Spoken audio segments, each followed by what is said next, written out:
কলিযুগত জীৱন্ত হিচাপে থকা দেৱতাজন কোন জানানে তোমালোকে? কোন? হনুমান। আৰু সেই কাৰণে কোৱা হয় और देवता चित्र न धरई हनुमत से सर्व सुख करई।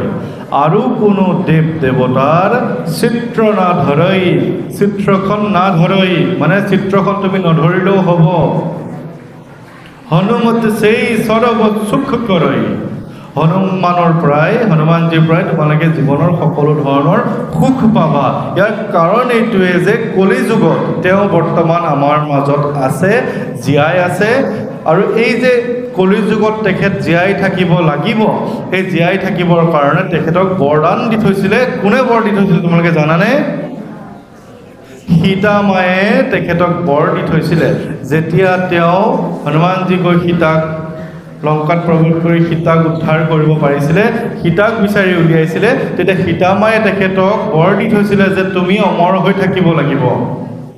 কিন্তু প্ৰভু ৰামচন্দ্ৰ যিহেতু মনুষ্য আছিলে, ৰামচন্দ্ৰ এদিন ঢুকাব বা ৰামচন্দ্ৰ এদিন নিজৰ জীৱন শেষ কৰিব লাগিব। যেতিয়া ৰামচন্দ্ৰই নিজৰ সেই সময়ত ভগৱানসকলে বা ঈশ্বৰসকলে তেওঁলোকৰ নিজে কেতিয়া মৃত্যু হ'ব সেই কথা নিজে ঘোষণা কৰিব পাৰে।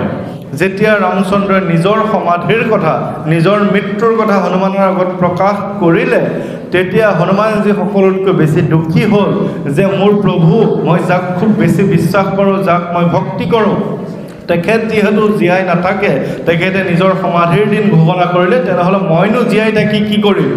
তেতিয়া সীতামাৰ ওচৰলৈ গ'ল। সীতামায়ে তেখেতক বৰদান দিল। সীতামাৰ ওচৰলৈ গৈ তেওঁক ক'লে যে হে সীতামা, মোৰ প্ৰভু ৰামচন্দ্ৰই নিজৰ মৃত্যুৰ দিন ঘোষণা কৰিছে, তেখেতে সমাধি ল'ব বিচাৰিছে, জল সমাধি। গতিকে ময়ো জীয়াই নাথাকোঁ। মোৰ প্ৰভু য'ত জীয়াই নাথাকিব, মোৰ ভগৱানজন য'ত জীয়াই নাথাকে, তেনেহ'লে মইনো জীয়াই থাকি কি লাভ? তুমি মোক যি বৰ দি থৈছিলা অমৰ হোৱাৰ, সেই বৰটো তুমি উঠাই লোৱা। তেতিয়া সীতাই কৈছিলে, হে হনুমান, তোমাৰ যি মই বৰ দিছিলোঁ, মোৰ মুখৰ পৰা যি বৰ ওলাইছিলে, সেই বৰ আৰু মই ঘূৰাই ল'ব নোৱাৰোঁ। যি মুখৰ পৰা এবাৰ ওলাই গ'ল সেয়া ঘূৰাই লোৱাটো সম্ভৱ নহয়, তুমি অমৰ হৈ থাকিব লাগিব। তেতিয়া আকৌ হনুমান আকুৰগোচ, নাই নাই নাই, মোক উঠাই ল'ব লাগিব, মোৰ ৰামচন্দ্ৰ জীয়াই নাথাকে, মইনো কিয় জীয়াই থাকিম? অৱশেষত সীতামাৰ আৰু হনুমানৰ মাজত এই কথাখিনি চলি থাকিল। তেতিয়া সীতামায়ে উপায় নাপায় ৰামচন্দ্ৰক ধ্যান কৰিলে, আৰু ৰামচন্দ্ৰ আহি সেইখিনিতে উপস্থিত হ'লহি। আৰু তেতিয়া হনুমানজীয়ে ৰামচন্দ্ৰক সাপুতি ধৰি কৰিলে, হে প্ৰভু, তুমি যিহেতু জীয়াই নাথাকা, মই জীয়াই থাকি কি কৰিম? ময়ো তোমাৰ সৈতে সমাধি ল'ব বিচাৰোঁ বা ময়ো মৃত্যু হ'ব বিচাৰোঁ। তেতিয়া ৰামচন্দ্ৰই কৈছিলে, নহয় হনুমান, এই কলিযুগত, এই যুগ শেষ হৈ যোৱাৰ পিছত যেতিয়া কলিযুগ আহিব, মানুহ বহুত বিপদত পৰিব। আৰু এই বিপদত পৰি যিসকল মানুহে প্ৰভু ৰামচন্দ্ৰক সোঁৱৰিব, জয় শ্ৰীৰাম ক'ব, তেখেতসকলৰ বিপদত উদ্ধাৰ কৰিবৰ কাৰণে তুমি জীয়াই থাকিব লাগিব। কথাটো বুজিছানে তোমালোকে? সেইকাৰণে চাৰো যুগ প্ৰতাপ তোমাৰা, হে পৰিচিদ্ধ জগত উজিয়াৰা।